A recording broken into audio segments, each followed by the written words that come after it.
ரொம்ப நாள் கழிச்சு நான் ஆடியோவோட போடுறேங்க. ஏன் இவ்வளோ நாளாக போடல அப்படின்னு கேட்கலாம் நீங்கள். இல்லைங்க ரொம்ப டைட்டாக ஒர்க் இருந்தது, அதனால தான் போட முடியல.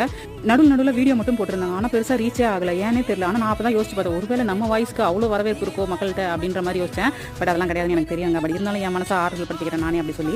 ப்ளவுஸும் டார்க்காக இருக்குது, சாரி கலரும் டார்க்காக இருக்குது அப்படின்னா எப்படி ப்ளவுஸ் பண்ணலாம் அந்த வீடியோ தாங்க நீங்கள் நம்ம ராஜ் தம்பி அப்புறம் இன்ஸ்பைர் நீங்கள் நம்ம வீடியோவில் கஸ்டமர் ரெகுலராக சாரியே கட்ட மாட்டாங்க. ஆனால் எப்பயாவது ரொம்ப ரேராக தான் கட்டுவாங்க. அப்போ எப்பெல்லாம் புதுசாக சாரி எடுக்கிறாங்களோ அப்போ ப்ளவுஸ் ஸ்டிச் பண்ணுறதுக்கு என்கிட்ட தான் வருவாங்க இந்த கஸ்டமர். அவங்களுக்கு தான் நம்ம டிசைன் பண்ணி கொடுத்துருந்தோம். ஃபுல்லாகவே சாரி கலர் வந்து ஆரஞ்சு கலருங்க, ப்ளவுஸ் கலர் வந்து பிங்க்ல கொடுத்தாங்க, பார்டர் பிங்க் தான். ஸோ இதுக்கு வந்து டிஃப்ரெண்டாக எனக்கு பேட்டர்ன் ப்ளவுஸ் கேட்டிருந்தாங்க கஸ்டமர் டிசைனை காட்டி இதே மாதிரி ஸ்டிச் பண்ண நல்லா இருக்கும் அப்படின்னு கேட்டிருந்தாங்க. நல்லா இருக்கும் மேடம் சொல்லிட்டு அதே மாதிரி ஸ்டிச் பண்ணி கொடுத்தாங்க. அவங்களுக்கு பிங்க் கலர் ப்ளவுஸுக்கு கலர் ஆரஞ்சுன்றதால அந்த ஆரஞ்சு கலரையே குட்டி குட்டி சமோசாவா கைக்குமே நெக்குமே வச்சுட்டேன். போட் நெக் கேட்டிருந்தாங்க கஸ்டமர், பேக்கு கேட்டிருந்தாங்க. ஸோ கம்ப்ளீட்டாகவே நான் வந்து ஃபுல்லாகவே இந்த சமோசாவே வச்சிருக்கேன் பேக் நெக் கூட. ரொம்ப நாள் கழிச்சு பேசினாலும் எனக்கே கொஞ்சம் வாய்ஸ் டிஃப்ரெண்டாக தாங்க இருக்குது.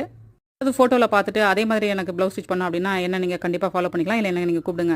இந்த வீடியோ உங்களுக்கு பிடிச்ச லைக் பண்ணி சப்ஸ்கிரைப் பண்ணிக்கோங்க, இல்லை நான் சப்ஸ்கிரைப் கூட பண்ணிக்கோங்க. Tata bye.